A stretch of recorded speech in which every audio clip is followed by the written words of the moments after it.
ॐ दक्षिणास्य समारंभा शङ्कराचार्यमध्यमा अस्मदाचार्यपर्यन्ता स्मर्या गुरुपरम्परा श्रुतिस्मृतिपुराणानाम् आलयं करुणालयं नमामि भगवत्पादं शङ्करं लोकशङ्करं शङ्करं शङ्कराचार्यं केशवं बादरायणं सूत्रभाष्यकृतौ वन्दे भगवन्तौ पुनः पुनः ईश्वरो गुरुरात्मेति मूर्तिभेदविभागिने व्योमवद्व्याप्तदेहाय दक्षिणामूर्तये नमः। परिज्ञानाश्रम श्रीगुरुशङ्कर परिज्ञानाश्रम शङ्कर सद्गुरु केशववामन कृष्ण पाण्डुरङ्ग आनन्द परिज्ञान गुरु सद्यो जात शङ्कर सद्गुरु गुरुर्ब्रह्मा गुरुर्विष्णु गुरुर्देवो महेश्वरः गुरुः साक्षात् परब्रह्म तस्मै श्रीगुरवे नमः। ॐ सहनाववतु सहनौ भुनक्तु सह वीर्यङ्करवावहै तेजस्विनावधीतमस्तु मा विद्विषावहै। ॐ शान्ति शान्ति शान्तिः। पार्थाय प्रतिबोधितां भगवता नारायणेन स्वयं व्यासेन ग्रथितां पुराणमुनिना मध्ये महाभारतम् अद्वैतामृतवर्षिणीं भगवतीम् अष्टादशाध्यायिनीम् अम्ब त्वामनुसन्दधामि भगवद्गीते भवद्वेषिणीम् यं ब्रह्मा वरुणेन्द्ररुद्रमरुतः स्तुन्वन्ति दिव्यैस्तवैः वेदैः साङ्गपदक्रमोपनिषदैः गायन्ति यं सामगाः ध्यानावस्थिततद्गतेन मनसा पश्यन्ति यं योगिनः यस्यान्तं न विदुःसुरासुरगणाः देवाय तस्मै नमः। So now Arjuna has put down his shastras and astras, and now he has asked Lord Krishna to tell him what is Shreyas for him, what is Shreya for him.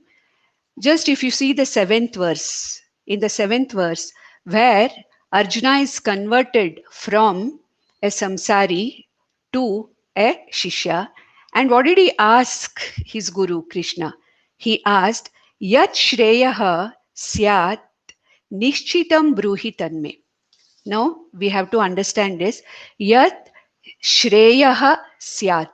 Okay, he says, Shreyaha, what is it? Yat Shreyaha Syat Nishchitam Bruhi. What is this Shreya? Now it is normally interpreted as that which is good for me. Please tell me, Krishna, what is good for me? Now we have to understand one thing. There is a lot of difference between good and Shreyas or Shreyaha. Good can be a relative good. Good can be something that is going to be good for me at this point in time. It is a temporary good for me. Then maybe this situation, it is a situational good for me. And that is good only for me. That thing which you are going to suggest now may not be good for me in the future. So what is meant by good is something which is relative from the point of view of time, from the point of view of person, and from the point of view of the entire universe. So Arjuna is not asking for that kind of a goodness. He is not asking for that good. He is asking for Shreya. Shreya means what? It is the absolute good. That good which does not have a taratamya. That good which does not change depending upon the situations and the time and doesn't depend as Shreyas as good only for me. What is Shreyas? Absolute good for anybody at any time For this entire universe, whatever is good, that is called as Shreya. And what is Arjuna asking? Arjuna is a mature person. He probably would have studied the Vedas, and he knows that there is something which is absolute good, and this absolute good is what I want. I don't want this relative good. And why do I want this absolute good? This absolute good Shreya is something which is going to remove my fundamental problem of samsara. So it is said that it is Shreyas or Shreya. In Katopanishad, Yama calls it as Shreyas. Shreyas means not simply material goodness or abhyudaya, but that which is for ultimate good of that particular jiva, not only for that jiva, but for the ultimate good of all the jivas. And this Shreyas is what is called as moksha. In other words, it is Shreyas or moksha which is going to completely free a person from the problem of samsara, which is raga, shoka, and moha. And that knowledge or that understanding which gives this Shreyas to a person is called as Atmajnana or Brahmajnana. It is this knowledge which gives Shreyas. And this knowledge, this Atmajnana, is what is dealt in all the Upanishads and in all our Vedanta Granthas. And this knowledge which talks about that ultimate Shreyas, that ultimate good or what is called as moksha, which once for all removes the problem of samsara, that knowledge is called as Sankhya. I told you last time that when I come to the 11th verse, I'll tell you what is Sankhya. Sankhya means that which is described in our scriptures in the Upanishads, knowing which a person can attain this absolute goodness called as moksha or shreyas. This knowledge is called as Sankhya. And since this chapter starts with this knowledge of Sankhya or knowledge Sankhya, that which is dealt in the Upanishads, this chapter is called as Sankhya Yoga. And therefore, not only this chapter, it is the beginning of the Vedantic teaching. As I told you earlier, Bhagavad Gita is a moksha shastra. And therefore, whatever Krishna is going to talk about is that which is going to be talked about in the Upanishads. And by knowing that, understanding that knowledge, I'm going to attain that ultimate freedom from samsara. This is called as Shreyas or Moksha. So this is Sankhya Yoga. Now, from this verse, from the 11th verse until the 66th verse of the 18th chapter, is going to be nothing but the Vedantic teaching that is going to be talked by Krishna, and it is going to be given the way the teacher conveys it to the Shishya. Now, one may ask, Bhagavan Krishna is actually an avatara of Narayana, Vishnu, but he also does not give his own teaching. He is only going to give that Sankhya, that knowledge, which has been given in the Upanishads. So Krishna is going to convey that knowledge which has already come in Vedanta or in Upanishads. Another thing I want to tell you, in the 10th verse, when Sanjaya was reporting to Dhritarashtra what happened, in the 10th verse he said, Tam uvacha Rishikesha. One of the names given to Lord Krishna is Rishikesha. And Rishikesha is the name given to any you call it's name given to Ishvara. Ishvara means not a particular deity like Shiva. Ishvara means how you say God. Ishvara is the common noun. It's not a specific proper noun for Shiva. It is actually Ishvara. It means God or Lord. And Rishikesha is the name. In any Sahasranama, you will find it. You will find it in Vishnu Sahasranama. You will find it in Krishna Ashtottara. You will find Rishikesha. What is the main meaning of Rishikesha? Rishikesha does not mean any kind of a hair or kesha. No. Rishikesha means Hrishikaranam Ishaha. Hrishika means sense organs. And that Lord or that God who is the master of all our sense organs, of all the jivas. Rishika means sense organs. Rishika plus Ishaha. Rishikanam Ishaha is Rishikeshaha. Therefore, Lord Krishna is the Lord of Rishikesha. The Lord, is Rishikesha, who it means that he's a Lord of all sense organs and mind. This name is very appropriate here. Why is it appropriate?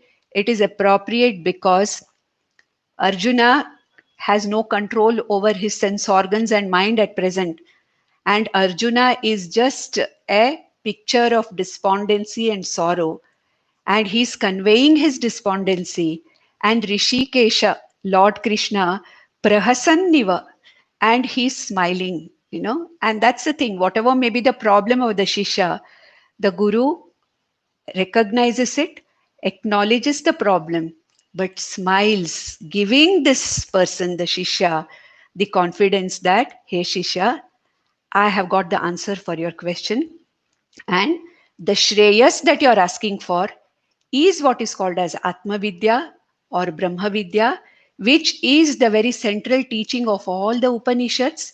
And this is what I'm going to give you, this is what I'm going to talk to you from the 11th verse of this chapter, from which actually the teaching really begins. Teaching begins in reality. Now, Bhagavanu Vacha. This is another thing I want to talk about. Bhagavanu Vacha. Now, Ishvara. We understood that Ishvara is the common noun for Lord, God. Deva, we call Devu. We call Ishvara. It's a common. Now, Bhagavan is also another name. Krishna is called Bhagavan now. Why is Krishna called as Bhagavan? Bhagavan means Lord or God or Ishvara is endowed with all the glories in this universe. And 6 glories are talked about, which Ishvara has in total quantity. So, what is Bhagavan?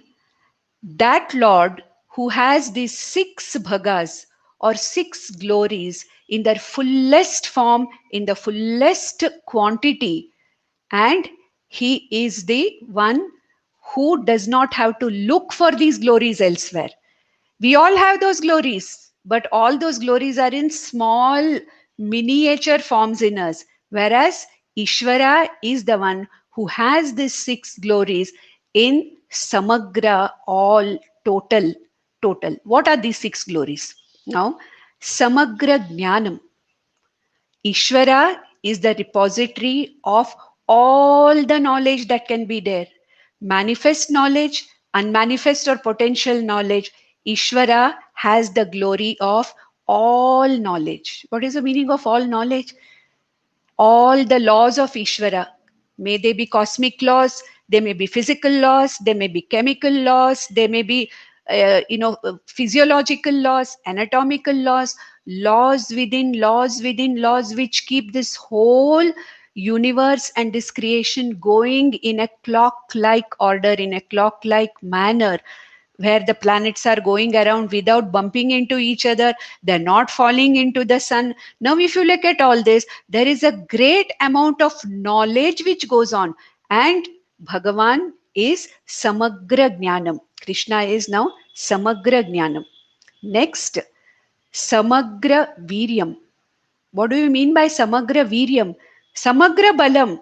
All that strength, all the Viryam that has to be there to run this entire universe in a clock-like manner, in this precision, with all the laws, Bhagavan has to be all Samagra Viryam. So Samagra Jnanam, Samagra Viryam, Samagra Aishwaryam. Samagra Aishwaryam means Krishna or Lord has the total overlordship of everything. There is nobody to lord over Lord. There is nobody to lord over Bhagwan. And Bhagwan has the overlordship or Aishwaryam. And what is the meaning of Aishwaryam? That whatever is intended, whatever is the sankalpa of this Lord, whatever is the sankalpa of Ishvara, nobody, nothing can go against it. Samagra Aishwaryam. So Samagra Jnanam, Samagra Viryam, Samagra Aishwaryam, Samagra Yashas.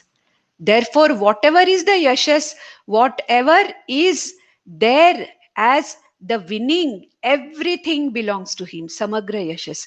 Everything that is there, all that success is nothing but Ishvara's. I may partake in Ishvara's success, but I cannot say I'm totally successful. I may have a few success stories, but that success belongs to Ishvara. I may be having the Aishwaryam of a small family of mine where I'm the Ishvara of the family, or a small surrounding or a small place, but that also is a small part of Ishvara as Aishwaryam. I may have that viryam, that courage, and that balam, but that is also of a small quantity of balam. So samagra jnanam, samagra viryam, then samagra yashas, and then samagra vairagyam. Lord also has got this samagra vairagyam. Everything belongs to the Lord. When everything belongs to the Lord, then there is no question of the Lord hankering for something. So samagra vairagyam. And then there is what is called as samagra shri.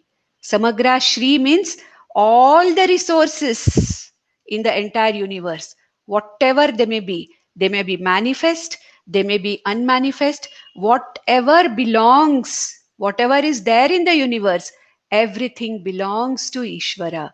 So this is the Bhaga, which is called as Bhagavan. So Samagra Jnanam, Samagra Yashas, then Samagra Viryam, then Samagra Vairagyam, and then Samagra Shri or Aishwarya, not Aishwaryam, Samagra Shri or all the resources. All these belong to Bhagavan. And now this Bhagavan is going to address his Shishya Arjuna and going to give this particular knowledge. Now, what is this knowledge that is going to be given? It is the knowledge that is what is called as Atma Jnanam or Jnanam of the self. I told you in the initial, in the introduction only that Vedanta says, our scriptures say that all our samsara is because of not knowing the true nature of our self. Atma anavabodhameva samsara. Atma anavabodhatyeva samsara. That means not knowing my real nature, not knowing my true nature is the most important cause of my samsara. Atma avagati eva moksha. Knowing my true nature, knowing what I am, that is really moksha. Now, this Atma Jnanam is going to be talked about by Bhagavan. And first, we will see how he starts this particular Atma Jnanam. He starts with a bombshell, and in the 11th verse, he says, Ashocyananvashocastvam prajnavaadanscha bhashase gatasuna gatasuncha nanushocanti panditaha. Now, he says, Panditaha na anushocanti. Panditaha means what? Wise people, jnanis, they do not grieve over or grieve after. Shokam na kurvanti. Jnaninaha shokam na kurvanti. That means a wise person does not grieve after or grieve over anything. Now, what is the meaning of this? Bhagavan is not telling Arjuna or us not to grieve, but what he says is grief really has no role in anybody's life because nothing is really worthy of grief. There is nothing which deserves grief. There is nothing which deserves sorrow. So he says, nothing is shochya. Shokam is sorrow. Shochya is that which deserves sorrow. But what Krishna says is, Ashocyan anvashochastvam. There is nothing in this universe which is shochya. Neither the objects of the universe, nor the people of the universe, nor any of the circumstances around the universe, nothing, neither the Jagat nor you yourself are worthy of shoka. So nothing is a shochya. Everything that is there is a shochya. In that case, then why am I grieving? If there is nothing which deserves grief, then what is the reason why I am grieving? Then here Krishna says that you are grieving over something which does not really require grief, that which is not worthy of grief, is because of your confusion. It is because of your moha. It is because of your samsara. And you have to understand that your shoka is because you have a wrong notion of your own self and of the people around you. The way you're looking at yourself and the Jagat, it is a very skewed way of looking. And that which does not deserve any grief, that which does not really have any grief as its quality, but you grieve over it, that is something which is your bondage. And hey Arjuna, I want to tell you that nothing really deserves grief, and wise people know it. Panditaha, wise people, na anushochanti. Who is a Pandita? A scholar can also be called as a Pandita, isn't it? We have Ayurveda Pandit, we have Sanskrit Pandit. So a Pandit does not mean that he's an Atmagnani. But the real meaning of Panditaha na anushochanti Panditaha. Here Panditaha means wise people who are Atmagnanis. Panda means Atmagnana. Panda yesham asti te panditaha. They are the panditas, the one who have this knowledge. The one who have this knowledge, atmajnanam. Atmajnanam means what? It'll be revealed now slowly, now because it's the real teaching is starting. Slowly, what is jnanam, what is atmajnanam, it will all be revealed.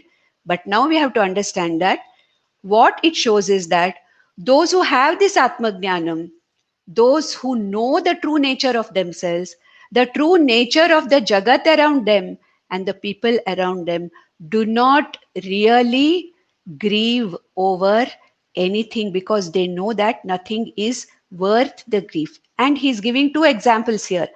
Na anushochanti panditaha, for whom? Gatasu agatasuncha. Gata asun, agata asun. Asu means prana. Asa means life. Gata asu means those who are dead. Agata asu means those who are not yet dead but waiting to die, those who are alive. Those whose pranas are intact and those who are alive, they're agata asus. So these panditas, the wise people, do not grieve over those who are dead also, those who are alive also. Gatasu agatasu na anushochanti panditaha. Why? Because they know that nothing, nobody, no person is worth grief at all. But then, hey Arjuna, that means are you a wise person or you're not a wise person? Very clear. You're grieving over people who are not yet dead. You're grieving over them, grieving after all Bhishma, Drona, and all your other Swajanas, that they are likely to die, they are going to go away. You are grieving over them, grieving after them, even before they are dead. That shows that you are not a Pandita and you are confused and you are full of samsara. Your idea of yourself and those people is totally a misunderstanding that has to be cleared. But you speak like a wise man. Prajna Vadanscha Bhashase, he says. You are speaking like Varana Sankara will happen, Kula Dharma Nasha will be there, all our Pitrus will be, Lupta Pindodaka, there will be all these things, what all will happen. You gave a big summary of what the war is going to cause. You spoke like a very wise person. Prajnavadan. You spoke very intelligent words as to what is likely to happen. But Arjuna, as long as you are grieving over people, you are grieving over circumstances and objects, those who are gone and those who are not yet gone, it means that you are not a wise person. You only are talking wise things, wise words, but you are not a wise person. This is the main teaching of Bhagavad Gita, that nothing deserves one's shoka. Shoka is because of misunderstanding and not knowing the nature of myself and of the universe. Now, this is the knowledge that now Krishna is going to give Arjuna, and this knowledge, which was called as Sankhya, this knowledge which is given in all the Upanishads as what is called as the Atmajnana or Brahmajnana, it is this knowledge which makes a person understand the true nature, the real nature of what I am and what, the other people are, what the world is. Now, let me, before going to the next, verse, actually, I have to just give you now what is the meaning of this Atmajnana, and why is it that this Atmajnana is something to be got only from Vedanta. Now, let us imagine, let us look at these things. If I want to look at something outside, what are the means of knowledge available to me? I have the direct perception by which I can see, hear, touch, smell, taste the entire world, and I can get the knowledge of the world outside, which we call as the Pratyaksha Pramana. This is a Pramana. Pramana means what? A means of knowledge. A means of knowledge through which I get knowledge is called as a Pramana. Now, if I have to understand the world of objects from outside, if I have to understand this, I have to use Pratyaksha Pramana, which means I have to try to perceive it by my sense organs. That is one Pramana.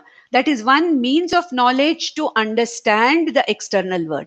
Then we have what is called as a inference, a Pramana of inference. What is inference? Inference is Anumana Pramana. That because of my old experience, because of my old Pratyaksha Pramana, because of my old perception, I am able to infer something.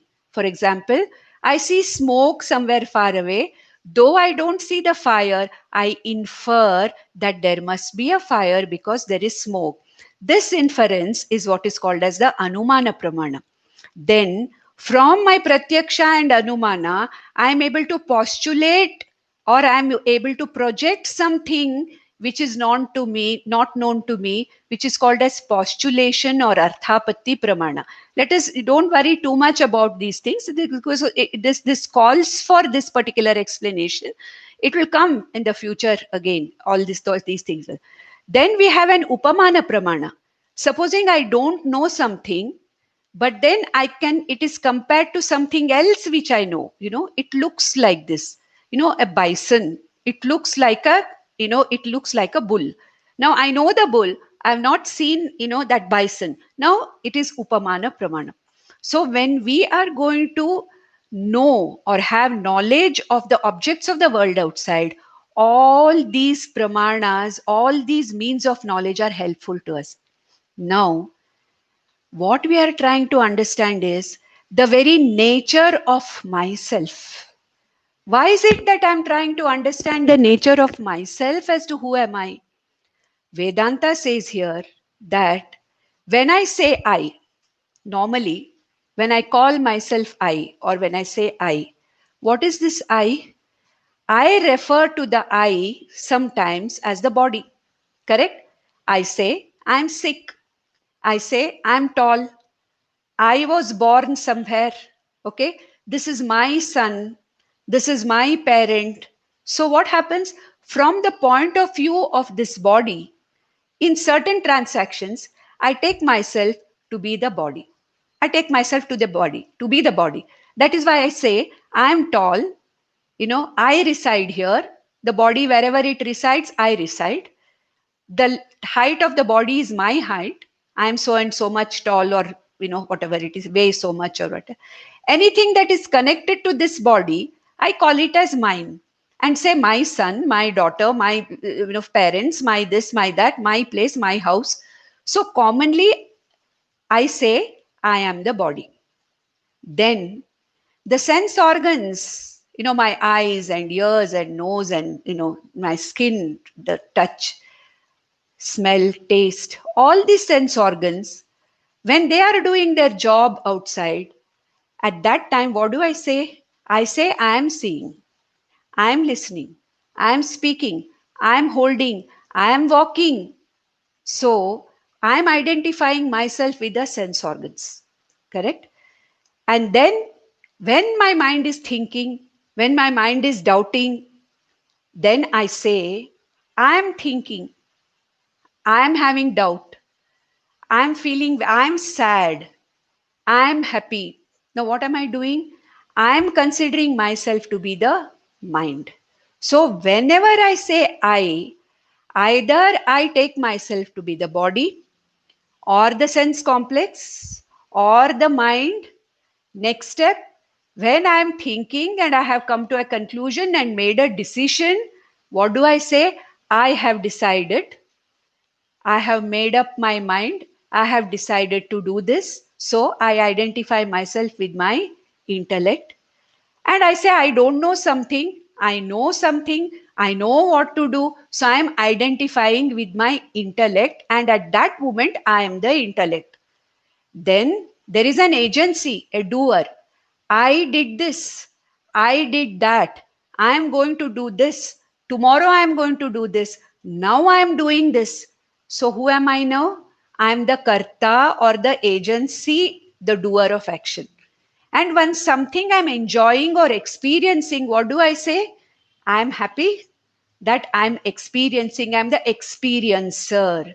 So I'm either the doer or the experiencer or the body or the mind or the sense complex. I'm an individual, that ahankara. I'm this individual. Who's this individual? This body mind sense complex associated with this doership that I have. This whole thing, I am an individual different from all other individuals. Now, we have to be prepared to know that this is a very wrong way of looking at ourselves. That is what Vedanta tells us. Vedanta tells us that all these things that you have taken to be yourself for so long, that is the body, mind, sense complex, intellect, and I, the individual, which we call as ahankara, you are not that. Then what are you? Then what am I? Who am I?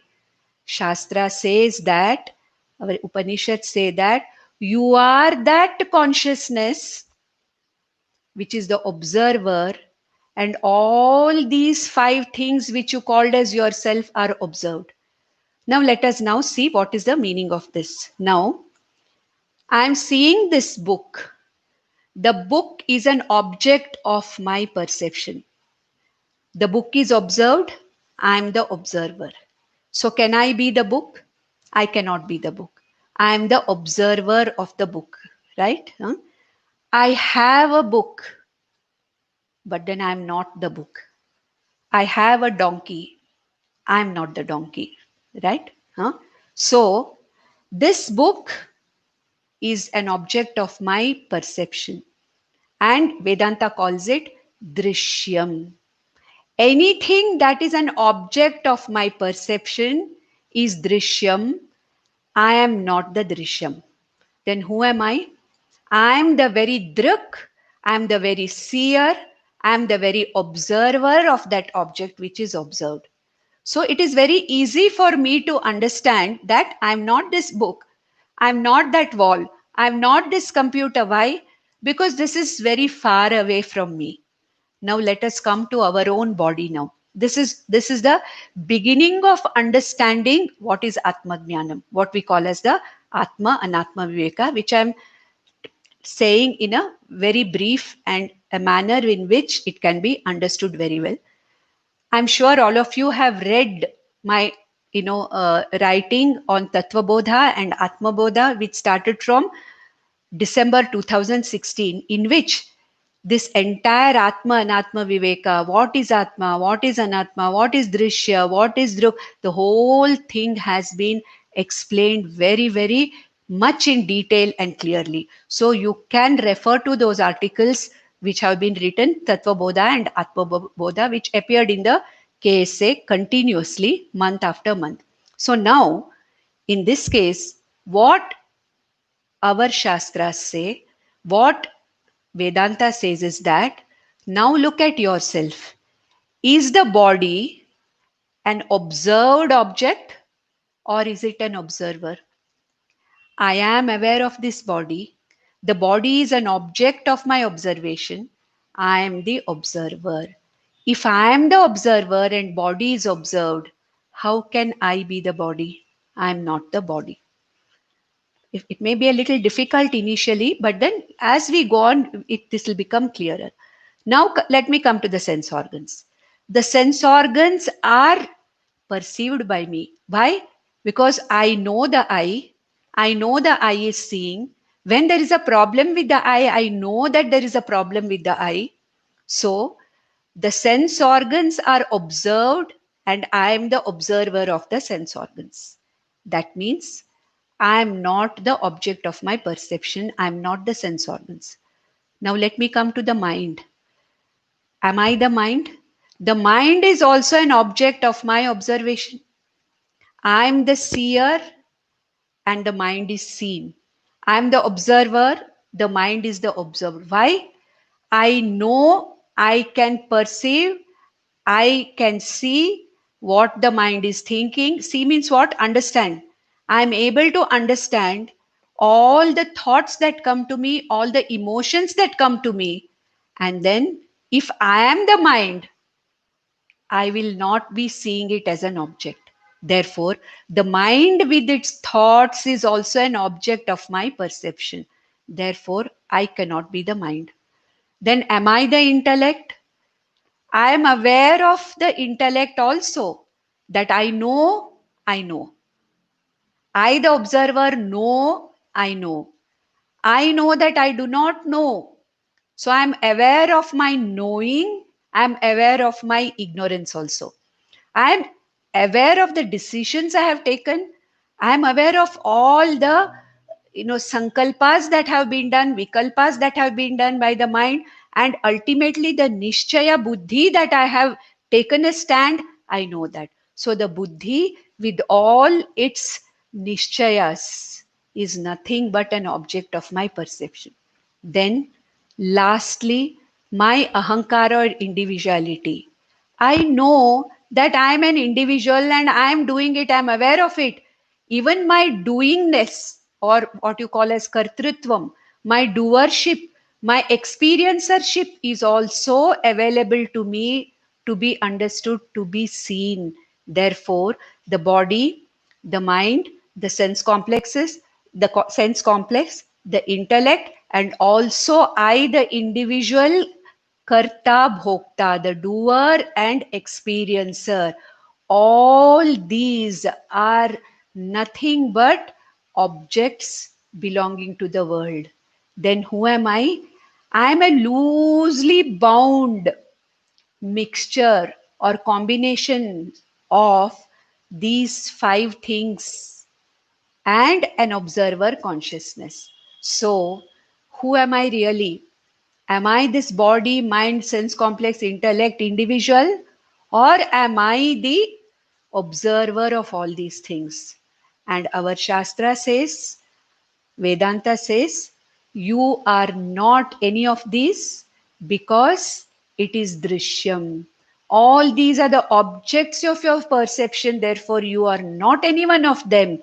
Then who are you? You are the perceiver, the consciousness which is perceiving all these things. Therefore, Shastra goes to that extent, to such an extent that the entire body mind sense complex belongs to the world. So when you say world and when you say me, this part of the me, when I say I, this body I, The mind I, the sense complex I, the intellect I, the individual I is not really the I. It belongs to the world of objects. But then why am I so confident I am this body? Why do I address this body as I? Why do I address this mind and sense complexes as I? Because when some object becomes very, very close to me, when there is hardly any distance between me and the object, I lose that drishya druk, discrimination. The discrimination that this is an object and I am the perceiver of this object. This is the observed object, I am the observer, I forget it. When an object becomes an instrument so close to me, because I transact with the body, I transact with the sense organs, I transact with the mind, I transact with the intellect, with the outside world, I transact because of the individuality, the individual I. This whole complex, body mind sense complex, is so close to me. It is so close to me that I don't see any distance between I, the observer, and the observed. To see the distance between the observer and this book is easy for me because of the distance. But to see this body as not me, because it is so close to me, distance wise, I cannot separate it from myself as I separate the book from myself. And this body mind sense complex, which is an instrument of me, the observer, for transaction, becomes me. It is a part of me, but it becomes me. So let us take a small example. Now I'm wearing the spectacles, correct? All of you have observed this, that after a while, the spectacles is an object of my perception. I keep it out and then I wear it back again. But then when I'm wearing the spectacle, it is so close to me that that spectacle and instrument becomes an integral part of me. Supposing I ask all of you, please enumerate all that you see in front of you. I'm sure you will say now that you'll say, I'm seeing the wall, I'm seeing the window, I'm seeing the computer, I'm seeing your face. But then, how many of you will say, I'm seeing my spectacles first? We don't do that. Why? The spectacle has become such an instrument so close to me, I no longer see it as an instrument with which I'm transacting. It becomes a part and parcel of me. So, except the spectacles, I will enumerate everything that I see in front of me. But the very first thing that I am seeing in front of me is this which I am missing. That is what is happening to us when we say, I am this body. I may not say that I am there. I'm not even aware. The ignorance is such that I'm not even aware before I'm made aware of this by Shastra that I am a component of loosely bound 5 objects of perception and a perceiver consciousness. And out of these 6, who am I? Am I these 5 objects of perception or am I the perceiver consciousness? This has to be told by what? This has to be brought to by notice by Vedanta. Now, people may ask, how can we trust Vedanta? How do we know that Vedanta is telling me the correct thing? I know that I'm this body. I can see it. I have been transacting with this. And you say I'm not, you're not the body. You say you're not the mind. You're not the sense complex. What is the proof? Now it is said that when I'm transacting in the world of objects or drishya outside, all those means of knowledge which I talk, pratyaksha, anumana, arthapatti, and then upamana pramana, anupalabdhi pramana, they have all these pramanas or all these means of knowledge are useful in looking at the objects and learning about the objects of the universe. But when I want to know about my own self, when I want to know who I am, what is this consciousness that I am told that I am? What is it that tells me that I'm not this drishya body mind sense complex object of my perception? I am this perceiver consciousness. What is this consciousness? Why am I this consciousness? Why is it that I did not know all these lives that I was that? Why is it that I am all the time thinking and taking myself to be this? And that my misunderstanding and taking my body, mind, sense complex to be falsely me, this misunderstanding is what is causing me samsara. And by knowing my true nature, my samsara is going to completely disappear, and that is called moksha. This is only known by a pramana called as Veda Pramana or Shabda Pramana or Vedanta Pramana. Now, in the field of the observer, only the Vedanta Pramana will work. In the field of the observed objects, all these things work. Now, this is something which I'm not aware of, which I cannot see. How do I know that Shastra is telling me the right thing? Can I confirm it by some other means? It is not possible. Supposing I want to check the temperature, thermometer is the only instrument of knowledge for me to check the temperature. Can I say what temperature is checked by this thermometer? I will confirm it by barometer. I cannot say that. I may probably bring another 10 thermometers and check, but in that particular field, only that means of knowledge will work. Similarly, in the scientific field of outside objects or in the Jagat Laukika outside objects, all these Pratyaksha, Anumana, Arthapati will work. But when it comes to knowing what this Atma is, what the observer is, who I am, no other pramana, no other means of knowledge will work. All the means of knowledge which I apply for the world outside will work only as far as the body, mind, sense complex, intellect, and individual is concerned, because this whole thing is a part of the observed Jagat. But if I have to know the self, what is called as Atma Jnana, and if I am that self, what is my true nature? Am I limited like this body? Am I limited like this mind and sense complexes? Or am I something different? If I am this Atman, and if knowing this Atman is going to relieve me from my samsara, and if that relief from samsara is the ultimate absolute good called as moksha and shreyas, if I have to know this, I have to take refuge only in Shastra Pramana.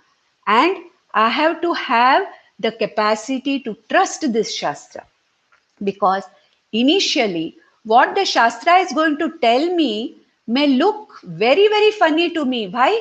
Because all this time, my understanding has been an outward understanding where I have tried to understand the Jagat or the world of objects outside. Never have I tried to understand what is it that is the observer, that me, the observer, who's because of which, because of whom, this observer, because of whom I am able to really function in this Jagat, transact in this Jagat. Now, I have never heard of it, I have never thought of it, and there is only one means of knowledge. And initially, I may find it very difficult to understand what the Shastra Pramana is telling. But then I have to have the patience and the Shraddha. I have to have the Titiksha and the Shraddha to go over again and again and again and assimilate what Shastra is telling me. And who's giving this knowledge? Bhagavan is giving this knowledge. So that knowledge of Bhagavan, when Bhagavan is giving this knowledge to Arjuna, it has to be an authentic knowledge. And Bhagavan is not talking from his idea of what it is. He is giving entirely the knowledge that is given in the Upanishads, which is nothing but Atma Jnana or Brahma Vidya, Atma Vidya. That is why at the end of every chapter we have Iti Srimad Bhagavad Gita. So Upanishatsu Brahma Vidyayam. So the entire Bhagavad Gita is nothing but Brahma Vidya, and Krishna is absolutely true to the Shastra, absolutely true to Vedanta, and whatever he takes, whatever he talks to Arjuna is the summary and the collection or a compendium of all that is told in the Vedanta Shastra. That is why Bhagavad Gita is called as the Moksha Shastra. That is why Bhagavad Gita is called as the Brahma Vidya. That is why Bhagavad Gita is called as Atma Vidya. And when Bhagavan Krishna himself is giving this, there is no scope for doubt. Even if I don't understand what the Shastra Pramana is telling, I have to make my intellect capable of understanding this, and Krishna will give means, ways and means of making my mind, making my intellect strong enough, sharp enough to understand this. So, Atma Vidya is something which I have to really hold on to, go on. And once I understand the basics, then there is nothing to keep me slipping. It holds on to me. And in the second chapter, after Krishna says that nothing is worth the sorrow, and if you are sorrowful, it is because you are not understanding what you really are. And hey, Arjuna, from next verse onwards, from the 12th verse onwards, till the 25th verse, I will tell you what you are, what I am, what everyone is. That is the Atma Swarupam. And what is this Atma? What are the features? What are the lakshanas of this Atma? What is the Swarupam of this Atma? What is the Swarupam of this Brahman? See, Bhagavad Gita teaching is starting straight away with Atma and Atma Viveka. It is starting. And the very first 12 verses are purely taken from all the Upanishadic teaching, which is Sankhya. That is why this is called as Sankhya Yoga. But after the 25th verse, there are other topics also discussed, because the second chapter is almost like a summary of this entire Bhagavad Gita. So, Atmajnanam being the core of the teaching of Bhagavad Gita, the central teaching of Bhagavad Gita, it starts with Atmajnanam. Now, he starts this verse with, we'll just go through the verse and then we'll see how much we can do the 12th verse. So, to understand this, one has to understand that whatever I told you all this time, that shoka, nothing in the world, nothing here in this manifestation is worth shoka. Nothing is shocham. Everything is a shocham. And if I have to understand that nothing deserves shoka, I have to understand the nature of me, the observer. And who am I? I'm not the body, mind, sense complex, which is drishyam, which is appearing and disappearing, but I am that Atmaswarupa consciousness, observer consciousness, which is exactly opposite to the first 5 layers. So I'm a mixture of these 6 layers in which I have completely lost sight of the real nature, real one me. And I'm confusing myself to be the unreal me as the real me. This is the confusion of Raga, Shoka, Moha, and Samsara. And now he starts talking about it from this highest point of view called as the Atmajnana point of view, and he says, Natvevaham jatu nasam, natvam neme janadhipaha, na chaiva na bhavishyamaha, sarve vayamatah param. Arjuna, what you are grieving for are the bodies of Bhishma and Drona and your Swajanas. And these bodies of this Bhishma, Drona and your Swajanas have come at a point in time, existed for some time, and they have disappeared, many of them. And these people also whom you are not willing to really kill in the Dharma Yuddha, these bodies are also not permanent. They are also going to go. They are now Agatasus, but they are going to become Gatasus anyway. So, your shoka that you are destroying your own people is because you are taking the bodies of all these people to be true, the reality. And mind you, Arjuna, The bodies of all of us came at a point in time. They exist for some time and then disappear. But let me tell you one thing, none of us, you or me or these people, your Swajanas, Bhishma, Drona, as Atma Swarupa, they have always been there, they will be here, and they'll always be there in future. There is not a time when they were all not there. There will not be a time when they won't be there. They may be there in different body, mind, sense, different bodies. They may embody themselves in different bodies. It's not as if you were not there earlier, you were there, but with a different body. In this Janma, you are with Arjuna's body. But then when you die, it's this body which dies, and that Atma, which is the real me, never really dies. So he says, Natu yeva aham jatunasam. Not even for a moment, these people were not there. That means what? All the time, all of us are there. Natve, natvam ne me na ime janadhipa.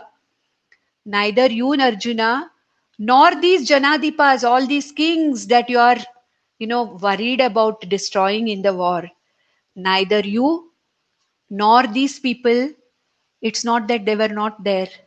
They were all the time there, and they are going to be there. Na chaiva na bhavishyamaha. We'll do this again next time. Na chaiva na bhavishyam. Don't think that if the body of Bhishma and Drona are gone, they're not going to be there in the future. Na bhavishyamaha. No, they're going to exist. Atma is ever existent. All of us will be all the time there. There'll be not a time when we people were not there. Any of us here, there'll not be a time when we won't be there. As Atmas, all of us are Atma Swarupas only. But because you're mistaking the bodies of these people as them, the name Bhishma, the name Drona is a name given to the body, not to the Atma. And these people, as in their real nature of Atma, you including, I including, that's what Krishna is telling. We were always there. We will always exist. We will continue to exist. We will never disappear as Atma. Then what is it that disappears and appears? It is the same Atma which embodies itself over millions and millions of lives in different bodies. This body may come, exist, and go, but the Atma, I, will never cease to exist, never cease to be there in future. I'm always existing. If you look at yourself as the body, then you are always in raga, shoka, and moha, that you will not be there. No, the body will not be there.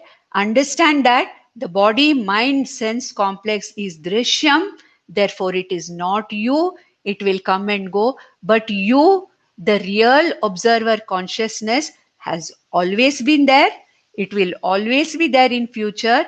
And hey Arjuna, understand that none of these people require grief, because you are grieving over the manifest body of Bhishma and Drona and your Swajanas. Therefore, understand that all of us are Nitya Atmas. Nitya means that which is always there, that which never disappears, that which is immortal, that which is existing all the time, Trikalepi, without any kind of a limitation of time. The body is limited by time. It comes, it changes, it goes. The mind is limited by time. The sense organs are limited by time. Intellect is limited by time. My doership, my experiencership is limited by time. But I, the real I, the consciousness Swarupam I, the Atma I, will never cease to exist. So we are all the time existing. Therefore, hey Arjuna, understand that You, including all these people, are not the body, mind, sense complexes. You, all of us, all those people you are seeing, we are nothing but Atma Swarupa, manifesting with different shapes and sizes and forms and bodies. So, with this, we'll stop. And that's why I said last time it's going to be much slower now, because each verse is a condensation of Vedantic teaching. Try to ruminate over it. See if you can get the older issues of KSA, where all these Tattva Bodha, the primer of Vedanta, Atma Bodha, the primer of Vedanta, has been discussed in detail. ॐ नन्दन्तु साधका सर्वे विनश्यन्तु विदूषकाः अवस्थाशाम्भवी मेस्तु प्रसन्नोऽस्तु गुरुः सदा सर्वे भवन्तु सुखिनः सर्वे सन्तु निरामयाः सर्वे भद्राणि पश्यन्तु मा कश्चित् दुःखमाप्नुयात् ॐ शान्ति शान्ति शान्तिः. ॐ नमो भगवते वासुदेवाय.